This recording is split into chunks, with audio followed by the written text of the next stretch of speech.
পৃথিবী যখন ক্লিষ্ট, ক্লিন্ন, দুর্দশাগ্রস্ত, বিংশ শতাব্দীর মানুষ যখন দেখছে বিশ্ব জুড়ে বিভিন্ন মতবাদ থাকা সত্ত্বেও মানুষের সামনে মহৎ আদর্শ থাকা সত্ত্বেও কোনো একটা দর্শন তাদের দিতে পারল না এক আদর্শ কল্পিত সমাজ ব্যবস্থা। এমনকি কার্ল মার্কস এসেছিলেন পৃথিবীর সংগ্রামী মানুষের দুঃখ গ্রস্ত, সংগ্রাম ক্লিষ্ট, সর্বহারা শ্রেণীর মানুষের মুক্তির জন্য তার আদর্শকে কেন্দ্র করে পৃথিবীর বহু দেশে সমাজতন্ত্রের একটা বিপুল প্রভাব পরিলক্ষিত। প্রথম তার একটি প্রয়োগ রাশিয়ায়, তারপর চীন, পরবর্তীকালে পূর্ব ইউরোপের বহু দেশে। কিন্তু অচিরেই মানুষ দেখতে পেল সোভিয়েত রাশিয়ার পতন। চীন মাথা তুলে দাঁড়ালেও এশিয়া ভূখণ্ডে তাদের নেতৃত্বের অন্তর্কলহ সুবিদিত এবং আন্তর্জাতিক স্তরে মানবাধিকার লঙ্ঘন চীনে একটা বড় উদ্বেগজনক ঘটনা সারা বিশ্বের মানুষের কাছে। এবং তিয়ানমেন স্কয়ারে ওই বিপুল হত্যাকাণ্ড মানুষের স্বাধীনতাকে রুদ্ধ করতে কমিউনিস্ট শাসক দ্বারা।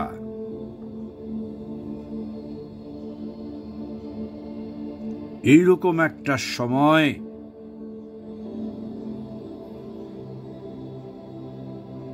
ঠিক তার আগে যখন ভারতবর্ষ পরাধীন, শেষ পর্যায়ে সাম্রাজ্যবাদী শক্তি হিসেবে এলো ব্রিটিশ, প্রায় 200 বছর শাসন। দেশটা প্রায় অন্ধকারে নিমগ্ন। একটা বিপুল আর্য সভ্যতা, সনাতন সংস্কৃতি সারা পৃথিবীর কাছে ঈর্ষণীয় ছিল বলা যায়। তার কৃষ্টি, তার সভ্যতা, তার শিল্প, তার ভাস্কর্য, তার আন্তর্জাতিক বাণিজ্য, তার শিক্ষা ব্যবস্থা।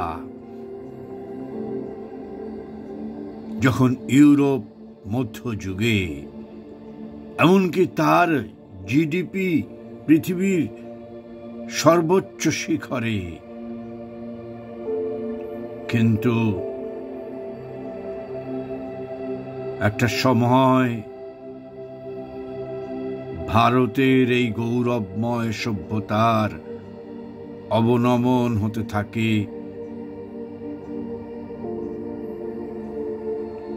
একটা ক্লীবতা জাতিকে পেয়ে বসে। স্বয়ং শাসিত রাজ্যগুলি অন্তর্কলহ,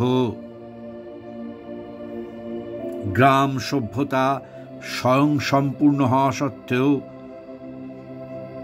তারা বৃহত্তর যে ঐক্য, সেখানে তারা ব্যর্থ। এইরকম পরিস্থিতিতে ভারতে মুসলমান শাসনের পর এলো ব্রিটিশ বেনিয়ারা। তারা দেখল এদেশকে জয় করা কঠিন, শাসন করা কঠিন, এত উৎকর্ষ এর কৃষ্টি, মানুষের নৈতিকতার একটা চরম পরাকাষ্ঠা। লর্ড ম্যাকলে দেখেছিলেন অসম্ভব, এভাবে জাতিটাকে শাসন করা যাবে না।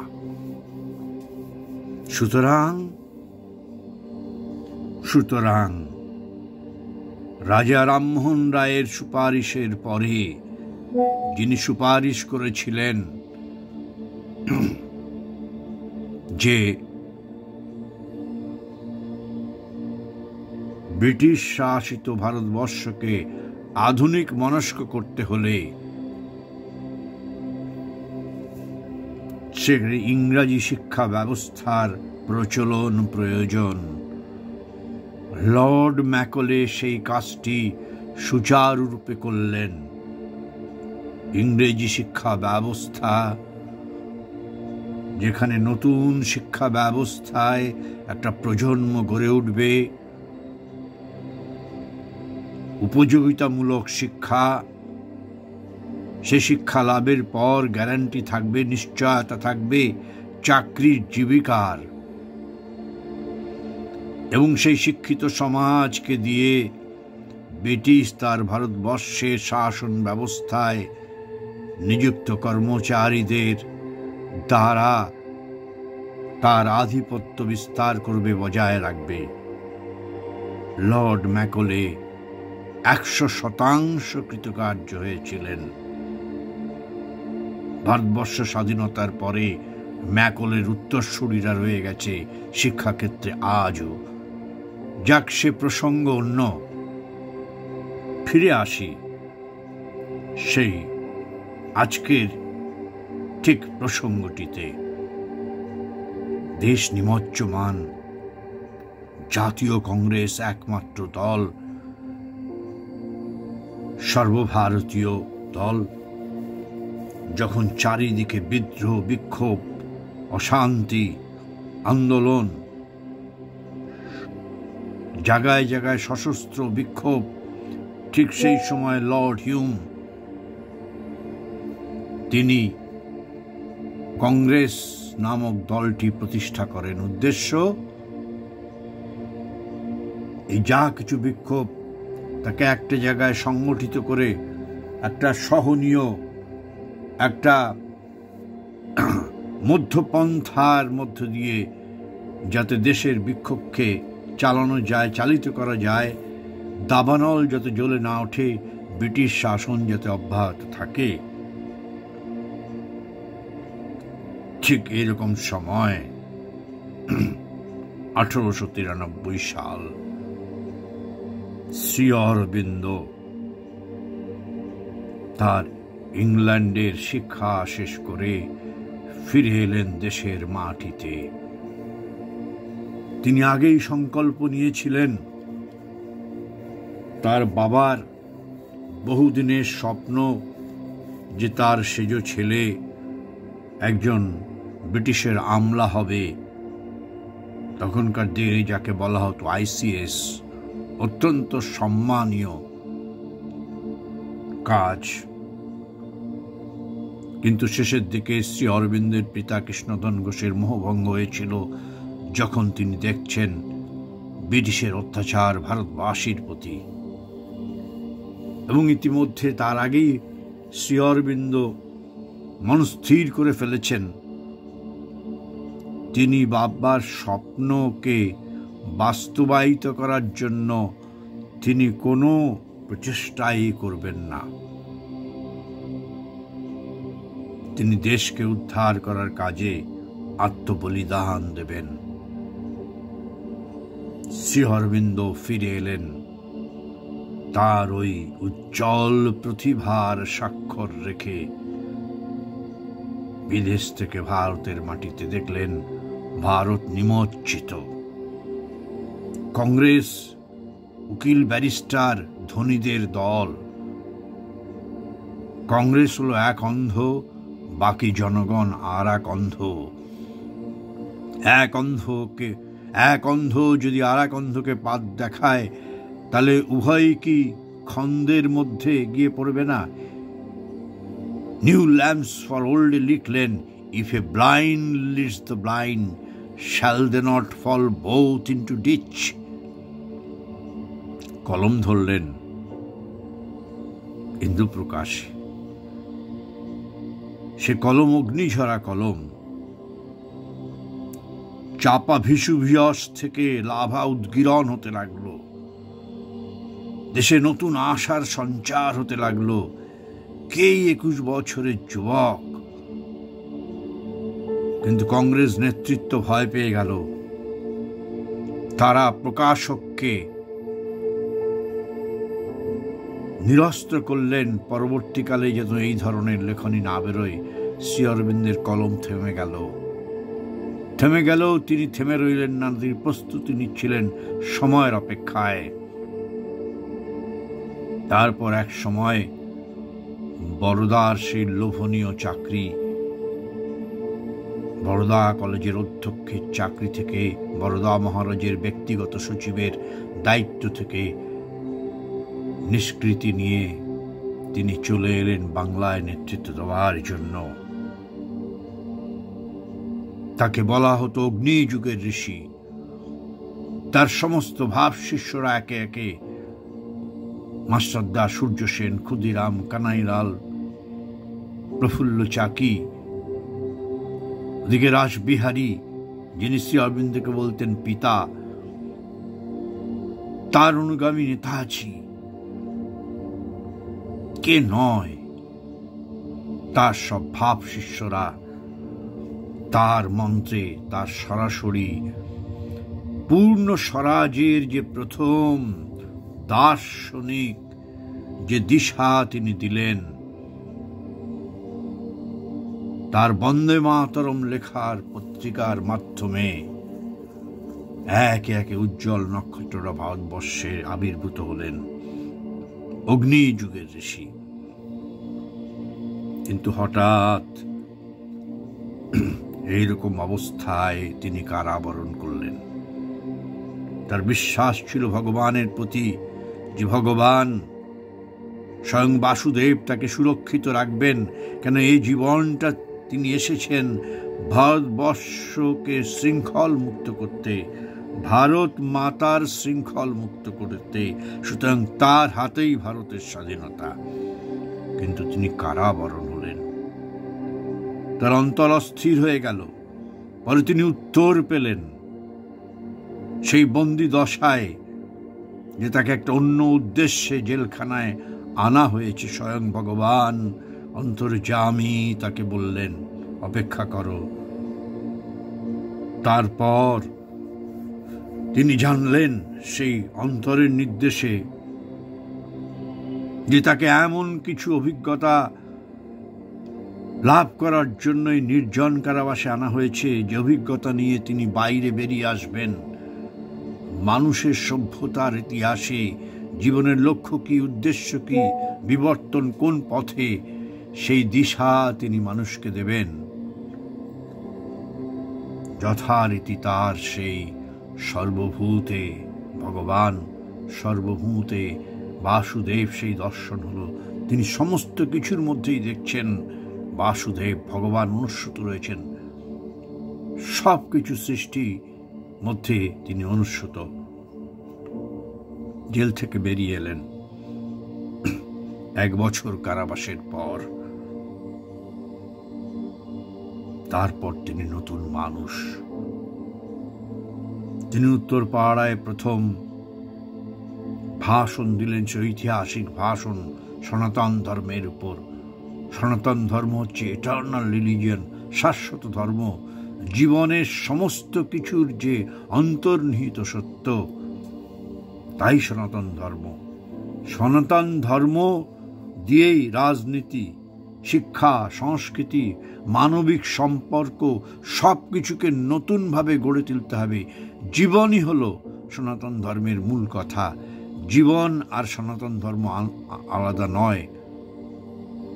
Religion is nationalism, nationalism is religion. Religion মানে ইউরোপের রিলিজিয়ান নয়, ধর্ম, ভারতের পরিভাষায় ধর্ম, যার মধ্যে সত্য রয়েছে, সেই সত্যের আলোকে সমস্ত জীবনকে সঞ্চারিত করা, পুনর্গঠিত করা, সেই চেতনায় রাজনীতি, শিক্ষা, সাহিত্য, শিল্প, দর্শন, বাণিজ্য, মানবিক সম্পর্ক সবকিছুকেই পুনর্গঠন করতে হবে। শ্রী অরবিন্দ তারপর ব্রিটিশের চোখকে এড়িয়ে, কেন ব্রিটিশ তখনও তাকে খুঁজছে যে যেন তেন প্রকার যে কোনো অছিলায় তাকে আবার জেলে পুরতে, কেন মোস্ট ডেঞ্জারাস ম্যান। আইবি রিপোর্টে বলা আছে একটি মানুষ যদি বাইরে থাকে তাহলে ব্রিটিশ সাম্রাজ্যের ঘুম কেড়ে নেওয়ার পক্ষে একটি মানুষই যথেষ্ট। কিন্তু শ্রী অরবিন্দ অন্তরের নির্দেশে কলকাতা থেকে চন্দননগর কিছুদিন কাটিয়ে তিনি পন্ডিচেরি চলে যান। তিনি দীর্ঘ সাধনায় নিজেকে নিযুক্ত করেন। সেই সময় তিনি ফরাসি দেশ থেকে আসা মীরা রিশার বিপুল আধ্যাত্মিক অভিজ্ঞতার সমৃদ্ধি নিয়ে, যিনি এলেন শ্রী অরবিন্দের কাছে দেখা মাত্রই চিনতে পেরেছিলেন এই যে সেই ব্যক্তি যাকে তিনি স্বপ্নে দিনের পর দিন দেখেছেন। কিন্তু মাকে চলে যেতে হয়েছিল প্রথম বিশ্ব মহাযুদ্ধ লাগাকালীন। পরে বিশ্বযুদ্ধ থেমে গেলে মা চলে আসেন স্থায়ীভাবে 1920 সালের 24 এপ্রিল। তারপর আর ফিরে যাননি ফ্রান্সে। ইতিমধ্যেই মায়ের স্বামী পল রিশারের উদ্যোগে, উৎসাহে শ্রী অরবিন্দ একাই আর্য পত্রিকা লিখে চললেন, যেখানে তিনি সব কিছু লিখছেন। আজ যা শ্রী অরবিন্দের রচনাবলী নামে আমাদের কাছে পরিচিত, পঠিত বহু মানুষের কাছে, তা আর্য পত্রিকার অবদান মূলত। সেখানে তিনি সব লিখেছেন, বিশ্ব সভ্যতার ইতিহাসের কোথায় ব্যর্থতা, কোথায় উত্তরণ, কোথায় সাফল্য, কোথায় অবনমন, কেন সমাজতান্ত্রিক বিপ্লব, কেন বস্তুতান্ত্রিক এই যে সমাজ ব্যবস্থার যে সমস্ত আদর্শ সব কেন ব্যর্থ হবে, সব লিখেছেন। কারণ মানুষ প্রকৃতির দ্বারা তাড়িত, নিম্ন প্রকৃতি। মানুষ একদিন পশু থেকে মানুষ হয়েছিল, তার মধ্যে সে পাশবিক প্রবৃত্তিকে বহন করছে। এই পাশবিককে, এই পশুত্বকে কোনো নৈতিক আদর্শ, নৈতিক দর্শন, কোনো মরালিটি দিয়ে তাকে পরিবর্তিত করা যায় না। তাকে বেঁধে রাখা যায় সাময়িক, যার পরীক্ষা নিরীক্ষা পৃথিবীতে হয়ে গেছে। ঠিক যে কারণেই সমাজতান্ত্রিক বিপ্লব, মার্ক্সীয় দর্শনের যে প্রয়োগ রাশিয়ায়, পরে চায়নায় এবং পূর্ব ইউরোপে, তা দেখলাম একের পর এক তার মধ্যে বিপুল স্খলন, পতন, অন্তর্কলহ। এবং আজকের যে চীন, সে সমাজতন্ত্র, কমিউনিজম আর ক্যাপিটালিজমের এক বিচিত্র সমাহার করেছে। তার আর্থিক সাফল্যের জন্য, তার ধনতন্ত্রের যে নীতি, তার যে লাভ, তার যে আগ্রাসন, সেটিকে আজও বজায় রেখেছে। যার জন্য সারা পৃথিবীতে আজ চায়না একটি আতঙ্ক। তার কারণ সে সর্বত্র যেখানে পারছে তার ইকোনমিক কলোনি, তার অর্থনৈতিক উপনিবেশকে সম্প্রসারিত করছে, যা পৃথিবীর সুস্থিতির পক্ষে, শৃঙ্খলার পক্ষে, সংহতির পক্ষে অত্যন্ত উদ্বেগজনক। শ্রী অরবিন্দ সে কথা সেই কোন কালে চীনের এই চেহারা দেখতে পেয়েছিলেন, ভাবলে অবাক লাগে। বন্দে মাতরমে তিনি 1909 লিখছেন, আজকের চীন যে জায়গায় আসবে অবাক হতে হয় সে কথা পড়ে।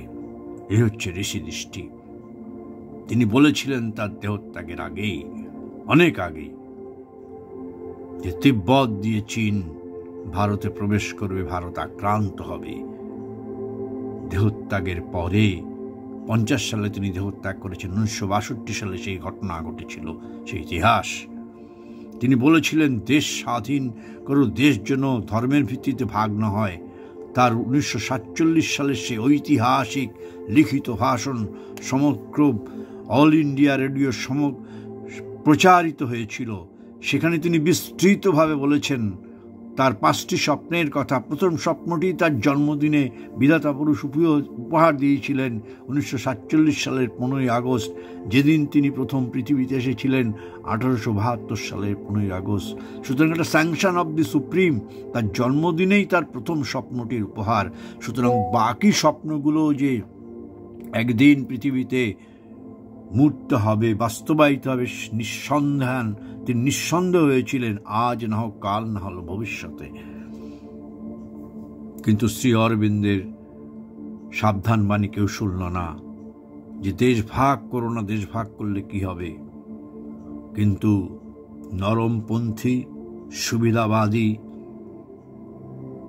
কংগ্রেস নেতৃত্ব দৃঢ় মেরুদণ্ড না থাকার ফলে ব্রিটিশের কৌশলের কাছে, কূট কৌশলের কাছে পরাভূত হলো, জিন্নার চাপেও পরাভূত হলো। দেশ ভাগের কি বিস্ময় ফল তিনি সেদিন ভবিষ্যৎবাণী করেছিলেন, কি কি হতে পারে, আজ তাই হচ্ছে।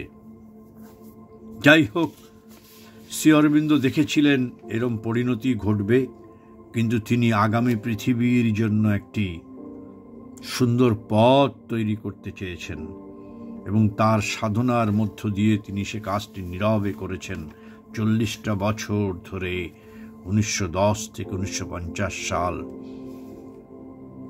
আজকে তার লেখনীর মধ্যে তার স্বপ্ন, তার সাধনা ফুটে বিধৃত হয়ে আছে। স্থায়ীভাবে বিশ্ব মানবের কাছে তা ধরা আছে কালি কলমে। আজকে যেদিকে তাকাচ্ছি, রাজনীতিতে, মানবিক সম্পর্কে, মানব প্রকৃতি, ধর্ম, সব কিছুর মধ্যে যে সংকট, শ্রী অরবিন্দ পাতার পর পাতা লিখে গেছেন। একটা সময় শ্রী অরবিন্দ দেখলেন যে মানুষকে চালায় প্রকৃতি, নিম্ন প্রকৃতি, কিন্তু রয়েছে ঊর্ধ্ব প্রকৃতি, ঐশী শক্তি, সব চেতনার নানা স্তর, নানা শক্তিরা।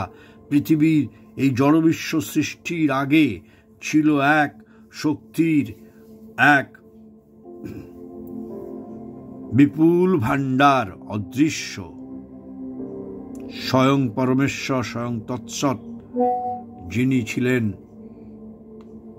অনামা, অদৃশ্য, পরাৎপর। তিনি তার এক সৃষ্টির লীলায়, যিনি পুরুষও নন, নারীও নন, তিনি সেই স্বয়ংভূ চেতনা। তিনি চাইলেন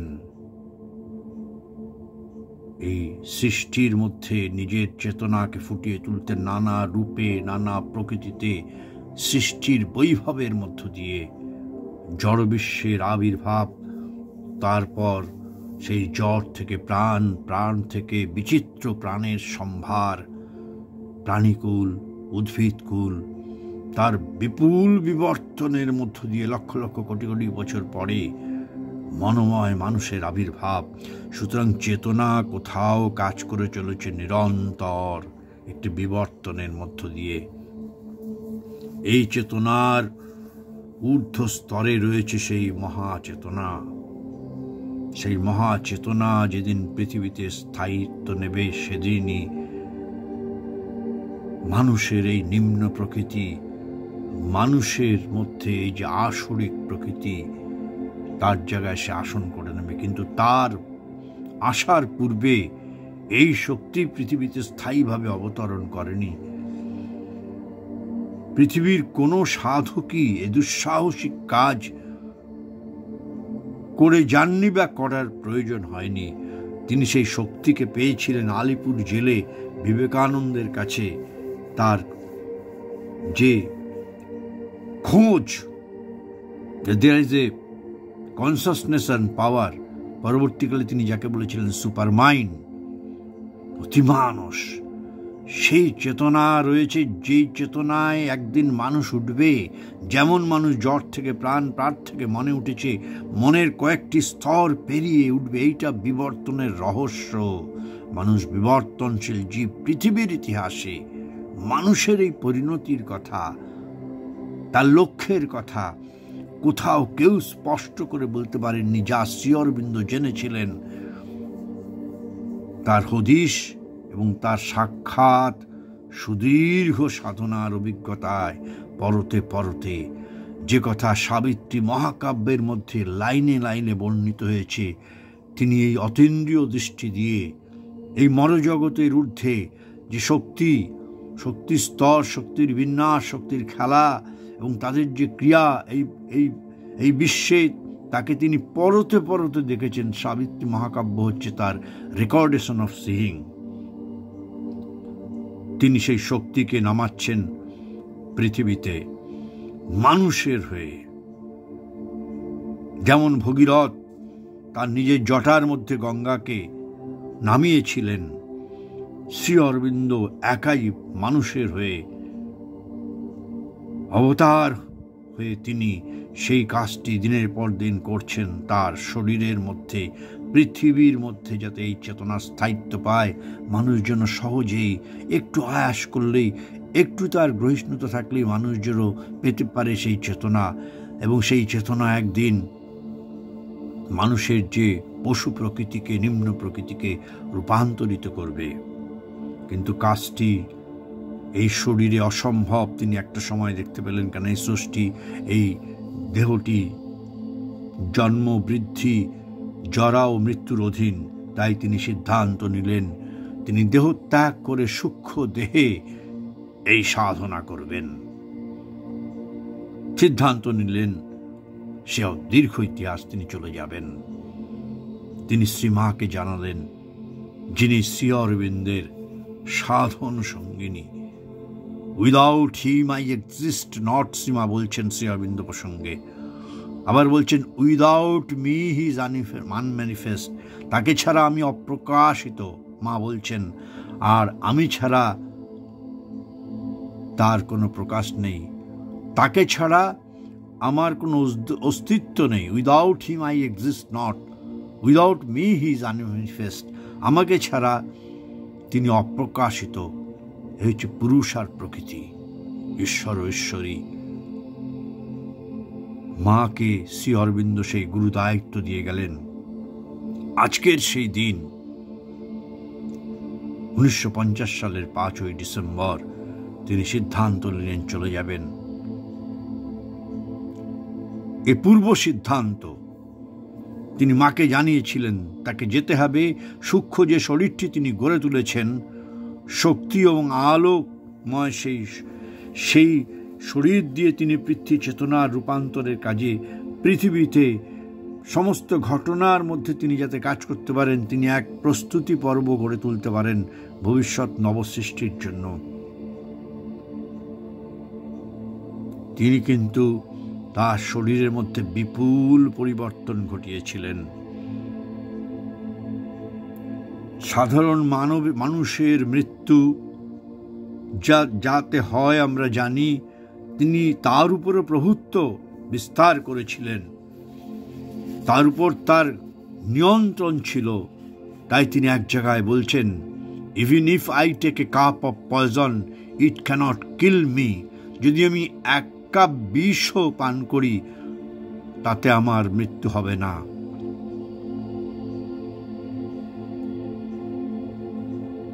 এই হলো তিনি, যেখানে সাবিত্রী মহাকাব্যে বলছেন শ্রী অরবিন্দ নিজের প্রসঙ্গে কাব্যিক সুষমায়, he who has found his identity with God. আরেক জায়গায় বলছেন, pays with the body's death his soul's vast light.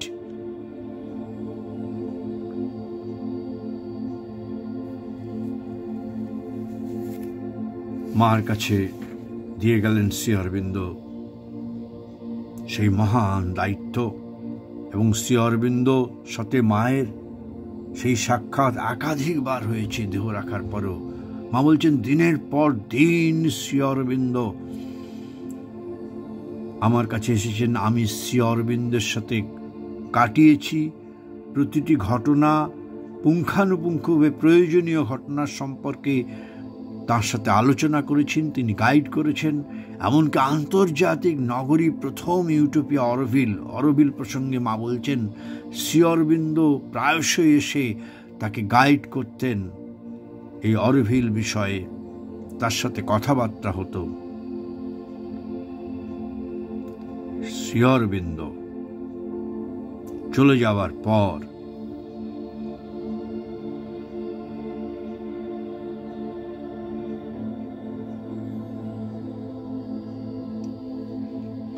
মায়ের কাছে তিনি দিয়ে গেলেন তার সেই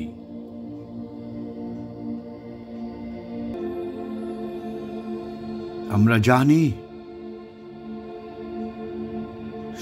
একটা প্রসঙ্গে ফিরে আসি। সেই দিন 6 ডিসেম্বর বিভিন্ন পত্রপত্রিকায় সারা ভারতবর্ষ ছিল বিভিন্ন ভাষায় 9 তারিখ পর্যন্ত সমস্ত বর্ণনা শ্রী অরবিন্দের মহৎ দেহত্যাগকে কেন্দ্র করে। সে আলোকিত শরীর, তার মধ্যে মরত্বের কোনো লক্ষণ নেই, দেহ থেকে সেই সোনালি আলো বিচ্ছুরিত হচ্ছে, যে আলোকে তিনি নামিয়ে এনেছিলেন। 9 তারিখ যখন আলোর রং পরিবর্তন হয়ে গেল, শরীরের মধ্যে এক জায়গায় একটি কালো স্পট দেখা গেল, মা সিদ্ধান্ত নিলেন শ্রী অরবিন্দকে এবারে সমাধিস্থ করা হবে। সেই আশ্রম কোর্টইয়ার্ডের মধ্যে তার সমাধি, যেখানে হাজার হাজার লোক প্রতিদিন আসছে পৃথিবীর নানা প্রান্ত থেকে।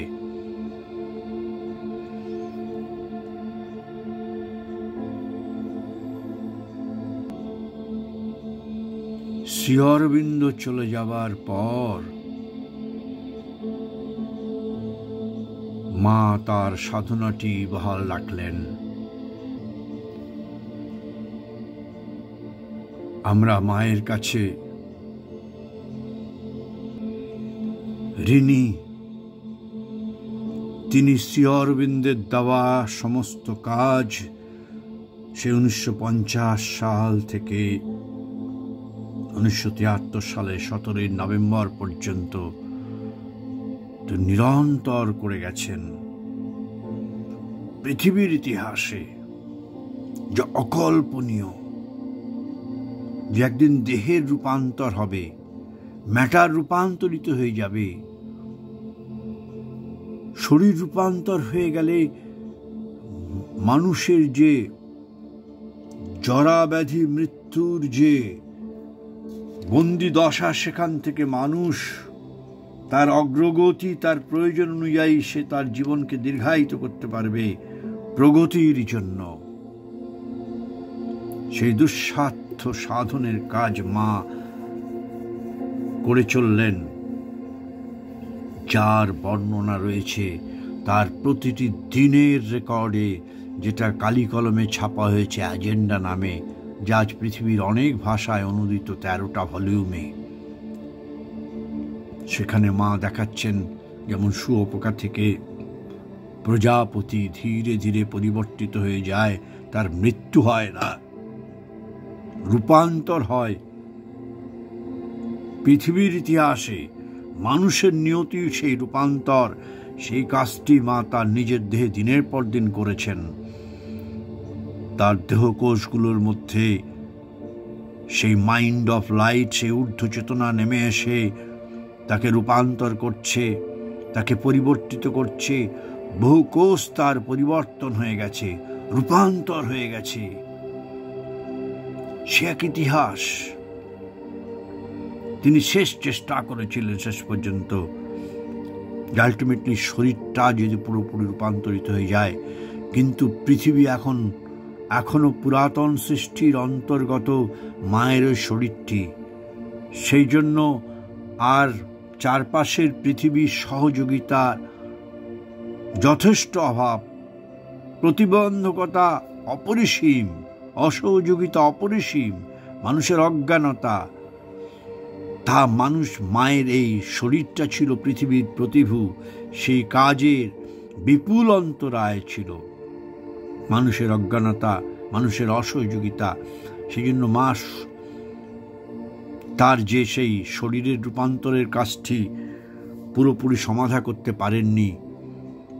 তিনি চলে গেলেন একটা সময়ে 1973 সালের 17 নভেম্বর।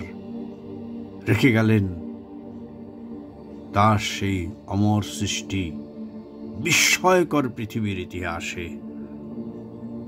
আজকে যেখানে সমস্ত পথ, ধর্ম থেকে শুরু করে রাজনীতি, আদর্শ সব মুখ থুবড়ে পড়ছে।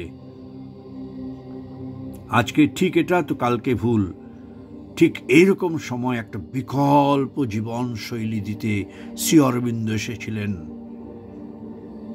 শ্রী অরবিন্দের আবির্ভাব পৃথিবীর ইতিহাসে এক বিস্ময়তম ঘটনা। আর তাকে প্রয়োগ করতে মায়ের যে সাধনা ছিল, শেষ দিন পর্যন্ত তার দেহকোষের রূপান্তর, দেহের রূপান্তর, এবং তার সাথে জীবন শৈলীকে কিভাবে পুনর্গঠিত করতে হবে, সে ইতিহাস পৃথিবীর মানুষের কাছে এক বিস্ময়কর। আজকে সমস্ত পদ যখন রুদ্ধ হয়ে গেছে, তখন Shri Aurobindo belongs to the future মা বলছেন। নেতাজি মান্দলয় জেল থেকে তার দাদাকে লিখেছিলেন, তিনি যখন খাচ্ছেন, ভারতবর্ষ স্বাধীন হলে কি তার কাঠামো হবে, কি তার মডেল হবে। সমস্ত কিছু বলার পরে তিনি বলছেন, না, কোনো কিছুতেই হবে না। সংক্ষেপে বলছি, শ্রী অরবিন্দ যে দর্শন দিয়েছেন, যা কিছু লিখেছেন তিনি, তাই হচ্ছে ভবিষ্যতের রূপরেখা হবে, আজ না হোক কাল। তাই তিনি বলেছিলেন, to me Shri Aurobindo is my spiritual guru. Romain Rolland বলেছিলেন, Shri Aurobindo is the completest synthesis between the genius of the east and between the genius of the west. পৃথিবীর সর্বশ্রেষ্ঠ সমন্বয় প্রাচ্য পাশ্চাত্যের শ্রী অরবিন্দ, যিনি পথ দেখিয়েছিলেন ভারতের মুক্তি। শেষ পর্যন্ত তিনি বিশ্বের মানুষের যে মুক্তির যে সাধনা করেছেন, সেই সাধনা বাকিটা করার জন্য তিনি দেহত্যাগ করেছিলেন স্বেচ্ছায়। মাকে রেখে গিয়েছিলেন। মা সে কাজ দিনের পর দিন করেছেন, আজও মা করছেন। মায়ের সেই নিশ্চয়তা, সেই প্রতিশ্রুতি যেন আমরা না ভুলি। তিনি বলছেন, আমি আজও কাজ করে চলেছি। বিপুল সে অভিজ্ঞতা, সে অলৌকিক সমস্ত অভিজ্ঞতা সাধকদের কাছে আছে, যেখানে মা এসে বলছেন তার নবগঠিত দেহ নিয়ে, আমি কাজ করে চলেছি, আমি আছি, তোমরা আমার উপর নির্ভর করো। আমরা যেন আমাদের জীবন সম্পর্কে নতুন করে সচেতন হই, শ্রী অরবিন্দ মায়ের আলোকে নিজেদের জীবন পুনর্গঠিত করি। এটা কোনো ধর্ম না, এটা একটা নতুন জীবন শৈলী, কোনো মতবাদ না, এটা একটা নতুন জীবন শৈলী। ভবিষ্যতের রূপরেখা, ভবিষ্যতের দিশা, the future of human unity, the future humanity. সেই নতুন প্রজাতি আসবে, তার প্রস্তুতির জন্য তাদের এই আত্মাহুতি।